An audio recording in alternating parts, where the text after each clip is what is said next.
ጤና ይስጥልን። የዓለም ፖለቲካና የሀገራችን የሚዲያ መድረክ በአንድ ጊዜ ተናጡ። በአሜሪካና በኢራን መካከል ማንም ያልጠበቀው ሚስጥራዊ ስምምነት ተዘጋጅቷል። ነገር ግን ሁሉም ነገር በአንድ ሰው በዶናልድ ትራምፕ እጅ ወድቋል። ዋይት ሀውስ ትዕግስታችን አልቋል ሲል በጥብቅ አስጠንቋል። በሀገር ውስጥ በዓለም ዋንጫ ስርጭት ምክንያት በኤቢሲና በሀገሬ ቲቪ መካከል የጦፈ ፍልሚያ ተቀስቅሷል። ሀገሬ ቲቪ ሊታገር ነው። ከጀርባው ያለው የ75,000 ብር ሚስጥር ምንድን ነው? ከዓለም እስከ ሀገር ውስጥ ያሉ ሰበር መረጃዎችን በዝርዝር ይዘን ቀርበናል። እስከ መጨረሻው ከኛ ጋር ይቆዩ። ቪዲዮን ላይክ፣ የዩቲዩብ ቻናሌን ሰብስክራይብ ማድረጉን አትዘንጉ። ወደ መረጃዎቹ አልፋለው፣ አብረን እንከታተለው። በቅድሚያም የስምምነቱ መቋጫና የትራምፕ የመጨረሻ ፍቃድ። የአሜሪካና የኢራን ተደራዳሪዎች ረቂቅ ስምምነት ላይ መድረሳቸውን የአሜሪካ አክሲዮስ የዜና ምንጭ የባለስልጣናትን ሚስጥራዊ መረጃ ዋቢ በማድረግ ይፋ አድርጓል። ሆኖም ግን ይህ ስምምነት ሙሉ በሙሉ ጸድቆ ወደ ተግባር ለመግባት አሁንም ቢሆን የፕሬዝዳንት ዶናልድ ትራምፕን የመጨረሻ ፈቃድና አረንጓዴ መብራት እየጠበቀ ይገኛል። ፖለቲካ ማለት ሊደረግ የሚችለውን የመወሰን ጥበብ ሳይሆን የማይቻለውን የማስቻል ጥበብ ነው። ይህ በዲፕሎማሲ መድረክ ስምምነት እየተባለ ባለበት በዚህን ሰዓት ግን በሜዳው ላይ ያለው ወታደራዊ ፍጥጫ ሌላ መልክ እየያዘ ነው። የአሜሪካ ማዕከላዊ ኮማንድ ሴንትኮም ባወጣው አስቸኳይ መግለጫ ኢራን ከባድ የተኩስ አቁም ስምምነትን በግልጽ በመጣስ ወደ ኩዌት ኳስቲክ ሚሳኤል መተኮሷን አስታውቋል። በሌላ በኩል የኢራን እስላማዊ አብዮታዊ ዘበኛ ኃይል IRGC በበኩሉ ቀደም ሲል በባንዳር አባስ አየር ማረፊያ አቅራቢያ በሚገኝ ስፍራ ላይ የአሜሪካ ጦር የጠላት ጥቃት ሲል ለገለጸው ወታደራዊ እርምጃ ግብረ መልስን ለመስጠት በአካባቢው የሚገኘውን የአሜሪካ አየር ማረፊያ ጣቢያ ኢላማ ማድረጉን መምታቱን በይፋ ተናግሯል። ጦርነት መጀመሪያ የሚታወቀው መጨረሻው ግን ማንም የማያውቀው አደገኛ ጨዋታ ነው። የቴህራንና የዋሽንግተን ድርድር በማንኪያ የተቀነጨበ ባለበት በዚህ ወቅት ከድርድሩ መድረክ አቅራቢያ የሚገኝ ታማኝ ምንጭ ለኢራን ኢንተርናሽናል እንደተናገረው ከሆነ በኢራን በኩል ከፍተኛ የውስጥ ጥርጣሬ መፈጠሩን ጠቁሟል። የኢራን ፓርላማ አፈ ጉባኤ መሐመድ ባጋር ጋሊባፍና የእስላማዊ ሪፐብሊክ የድርድር ቡድኑ ከሀገሪቱ ጠቅላይ መሪ ሞጅተባ ኻሜኒ ጋር ሙሉ በሙሉ ተቀናጅተውና ተስማምተው እየሰሩ ስለመሆናቸው ትልቅ ጥርጣሬዎች መነሳታቸውን ምንጩ ገልጧል። በተመሳሳይ ሰዓት የአውሮፓ ህብረት የውጭ ፖሊሲ ኃላፊ ካች ካላስ በሰጡት መግለጫ አሁን ባለው ነባራዊ ሁኔታ የኢራን ጦርነት መጫር ለማንም አካል ጥቅም እንደሌለውና ቀውሱን እንደሚያባብሰው አስገንዝበዋል። ይህ በእንዲህ እንዳለ በኢራን ውስጥ የነበረው የዲጂታል ዓለም መጋረጃ በከፊል ተገልጧል። የኢራን የኢንተርኔት ግንኙነት ባለስልጣናት ወደ ዓለም አቀፍ የኢንተርኔት መዳረሻን ሙሉ በሙሉ ከቆረጡ ከ3 ወራት ረጅም ጊዜ በኋላ አሁን በአብዛኛው መመለሱን የኢንተርኔት ተቆጣጣሪው ኔት ብሎክስ አረጋግጧል። ይሁን እንጂ ተጠቃሚዎች አሁንም ቢሆን እጅግ በጣም ከባድና ጥብቅ የሆነ ማጣሪያ እየገጠማቸው መሆኑን ድርጅቱ በጽኑ ገልጿል። በሌላ በኩል ዲፕሎማሲው በገንዘብ ዙሪያ ይፋጠጣል። የኢራን ጠቅላይ ብሔራዊ ጸጥታ ምክር ቤት ምክትል ጸሐፊ ባስተላለፉት መልእክት ኢራን በማንኛውም ሁኔታ በዩናይትድ ስቴትስ የታገዱባት ንብረቶችና ገንዘቦች በሙሉ ያለምንም ቅድመ ሁኔታ ሙሉ በሙሉ ለመልቀቅና ለማስመለስ በጽኑ እየፈለገች መሆኑን አስታውቋል። ነገር ግን በቴህራን ውስጥ ሁሉም ሰው በድርድሩ ደስተኛ አይደለም። የኢራን ፓርላማ አባል አቡልፋዚል አቡ ቱራቢ በሰጡት ጠንከር ያለ አስተያየት አሁን ከዩናይትድ ስቴትስ ጋር ሊደረስ የሚችለው ስምምነት የአገሪቱ ጠቅላይ መሪ በሆርሙዝ የባህር ወሽመጥ ላይ በኒውክሌር ጉዳይ፣ በካሳ ክፍያና በሊባኖስ ዙሪያ የጣሏቸውን መሰረታዊ ቀይ መስመሮች በሙሉ የሚጥስ ነው ሲሉ በከፍተኛ ሁኔታ ተቃውመዋል። ይህ በእንዲህ እንዳለ ዋሽንግተን በበኩሏ በዲፕሎማሲው መሃል ጅራፏ ማጮህ አልተወችም።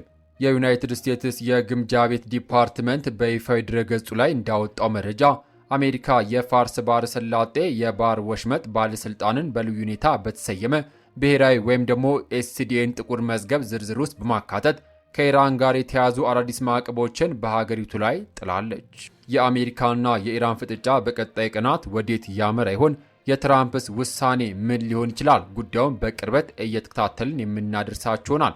መረጃው ከተመቻችሁ ላይክና ሰብስክራይብ ማድረጋችሁን አትርሱ። ወደሚቀጥለው ሌላኛው መረጃ አልፋለሁ። በሌላ ዜና የዋሽንግተን ትዕግስት ማክተሚያና የጦርነት ጥላ። የአሜሪካው የገንዘብ ሚኒስትር ስኮት ቤሴንት በሰጡት እጅግ አስገራሚ መግለጫ ዋሽንግተን ከኢራን ጋር በተያያዘ ያልተገደበ ትዕግስት እንደሌላት በግልጽ ተናግረዋል። ሚኒስትሩ አክለውም አሁን እየተካሄደ ያለው ዲፕሎማሲያዊ ጥረት ውድቀት የሚገጥመው ከሆነ አሜሪካ በኢራን ላይ የምታደርሰው ወታደራዊ ጥቃት በይፋ ሊቀጥል እንደሚችል በቀጥታ ጠቁመዋል። ይህ የቤሴንት ንግግር ዋሽንግተን ለስምምነቱ የሰጠችው ጊዜ እያለቀ መሆኑን የሚያሳይ ነው ተብሏል። ቤሴንት በዋይት ሃውስ ባደረጉት በዚህ ልዩ ቃለ ምልልስ ላይ ከአሜሪካ ከባድ ጥቃቶች በኋላ በኢራን ከፍተኛ አመራሮች ዘንድ መደናገጥ መፈጠሩን ይፋ አድርጓል። እንደ ሚኒስትሩ ገለጻ የኢራን መንግስት የእስላማዊ አብዮታዊ ጥበቃ ጓድና የሀገሪቱ የሃይማኖት አመራሮች ከጥቃቶቹ በኋላ እርስ በርስ ለመግባባትና ውሳኔዎችን ለማስተላለፍ በከፍተኛ ሁኔታ እየታገሉ መሆኑንም ገልጸዋል። ማዕበሉ ሲነሳ መሪዎቹ የሚጣሉ ከሆነ መርከቧ መስጠሟ አይቀሬ ነው። ይህ የውስጥ መከፋፈል በቴህራን ላይ ያለው ጫና እጥፍ ድርብ አድርጎታል።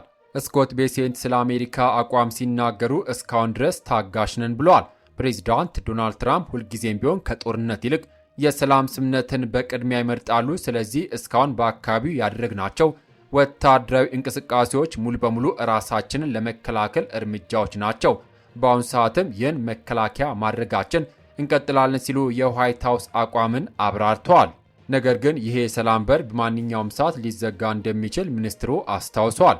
ስኮት ቤሴንት ንግግራቸውን ሲያጠቃሉ የአሜሪካው ፕሬዚዳንት ዶናልድ ትራምፕ ከቴህራን ጋር የሰላም ስምምነት ላይ መደረስ ፈጽሞ የማይቻል ነው ብለው ካመኑ ድርድሩ ከተቋረጠ የአሜሪካ ከባድ የአየር ጥቃቶች በኢራን ላይ ወዲያውኑ ሊቀጥሉ እንደሚችሉም አስገንዝበዋል።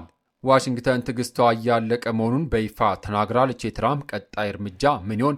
የኢራንስ ምላሽ? ይህን ተለዋዋጭ መረጃ እየተከታተልን ወዲያውኑ ወደ እናንተ የምናደርስ ይሆናል። ቪዲዮን ላይክ ማድረጋችሁ እንዳዘነጉ። ወደሚቀጥለው ሌላኛው መረጃችን አልፋለሁ። በመጨረሻም ከሀገር ውስጥ መረጃ በሀገራችን የስፖርት ሚዲያ መድረክ ላይ ትልቅ መነጋገሪያ የሆነ ዜና ወጥቷል። ሀገሬ ቴሌቪዥን እጅግ በጉጉት የሚጠበቀውን የዓለም ዋንጫ ጨዋታዎች በቀጥታ ስርጭት እንዲያስተላልፍ የሰማይ ስር እገዳ ሊጣልበት እንደሚችል የአንድ አፍታ ሚዲያ ታማኝ ምንጮችን ዋይ በማድረግ መረጃዎችን በስፋት ወጥተዋል። የእግዱ ጉዳይ በቀጥታ ከመንግስት ግዙፍ ሚዲያ ከኢትዮጵያ ቴሌቪዥን ኢቢሲ ጋር የተገናኘ መሆኑም ታውቋል። ኢቢሲ ሀገሬ ቴሌቪዥን ይህን ታላቅ የስፖርት ስርጭት እንዳያስተላልፍ የሚጠይቅ ይፋዊና አስቸኳይ ደብዳቤ ለኢትዮጵያ መገናኛ ብዙሃን ባለስልጣን በይፋ መላኩ አሁን ላይ ተረጋግጧል። ይህ ጉዳይ ከከፍተኛ የጥቅም ግጭት ጋር የተያዘ መሆኑ እየተነገረ ይገኛል። በተለይ ደግሞ በቅርቡ ሀገሬ ቴሌቪዥንን በዋና ስራ አስኪያጅነት የተቀላቀለው ታዋቂውና አንጋፋው የስፖርት ጋዜጠኛ ነዋይ ይመር ጣቢያው የዓለም ዋንጫን በቀጥታ ስርጭት ለማስተላለፍ የሚያስችለውን ልዩ ስምምነት መፈረሙን ይፋ ካደረገም በኋላ በብዙዎች ዘንድ ከፍተኛ አድናቆትን አትርፎ ነበር። ነዋይ ይመር ላለፉት 12 ረጅም ዓመታት በኢትዮጵያ ቴሌቪዥን ኢቢሲ የስፖርት ክፍል ኃላፊ ሆኖ በታማኝነት ያገለገለም ሲሆን በቅርቡ በጥፍ በላይ በሆነ 75,000 ብር ወራዊ ደሞዝ ወደ ሀገሬ ቴሌቪዥን በዋና ስራ አስኪያጅነት መዘዋወሩ ይታወሳል። ይህ ዝውውር በሚዲያዎች መካከል ያለውን ፉክክር ይበልጥ እንዳባባሰው ይነገራል። በአሁኑ ሰዓትም ሀገሬ ቴሌቪዥን የዓለም ዋንጫ ጨዋታዎችን በቀጥታ ስርጭት የሚያቀርቡለትን ድንቅ የስፖርት ተንታኝ ጋዜጠኛ በስፋትና ማራኪ ሁኔታ እያስተዋወቀ በሚገኝበት በዚህ ወሳኝ ወቅት ሌላ ያልተጠበቀ ጫና መምጣቱ ተሰምቷል። የመንግስት የልማት ድርጅቶች በሀገሬ ቴሌቪዥን ላይ ምንም አይነት የዓለም ዋንጫ ማስታወቂያ እንዳያስነግሩ ጥብቅና አስገዳጅ መመሪያ በድብቅ መተላለፉ አብሮ ወጥቷል። ይህ እርምጃ በግል ሚዲያ ላይ የተቃጣ ትልቅ የኢኮኖሚ ጫና በሚል ብዙዎቹን እያነጋገረም ይገኛል። የተከበራችሁ የኒውስ ፕራይም ተመልካቾች በኢትዮጵያ ቴሌቪዥን ኢቢሲ እና በሀገሬ ቲቪ መካከል በተፈጠረው በዚህ የዓለም ዋንጫ ስርጭት ፍልሚያና እገዳ ላይ የእናንተ አስተያየት ምንድን ነው? ይህ ድርጊት በሀገራችን የግል ሚዲያዎችን እድገት ያደናቅፋል ወይስ ተገቢ የሆነ የገበያ ውድድር ነው ትላላችሁ? ሀሳብ አስተያየታችሁን በኮሜንት መስጫው ላይ አስፍሩልን። ኒውስ ፕራይም ሁልጊዜም ታማኝና ገለልተኛ የመረጃ ምንጭ ነው። የሀገራችን የሚዲያ ፍልሚያ አዳዲስ መረጃ በቅርብ እየተከታተልን የምናደርሳችሁናል። ሰበር መረጃዎች ቀድሞ እንዲደርሷችሁ የዩቱብ ቻናሌ ሰብስክራይብ ማድረግ ቤተሰብ ይሁኑ። ላይክ ማድረግ እንዳትረሱ። ከሰዓታት በኋላ በሚሰሙ በአዳዲስ መረጃ እስከምንገናኝ በያልንበት የዓለም ዳርቻ ቸር እንቆይ።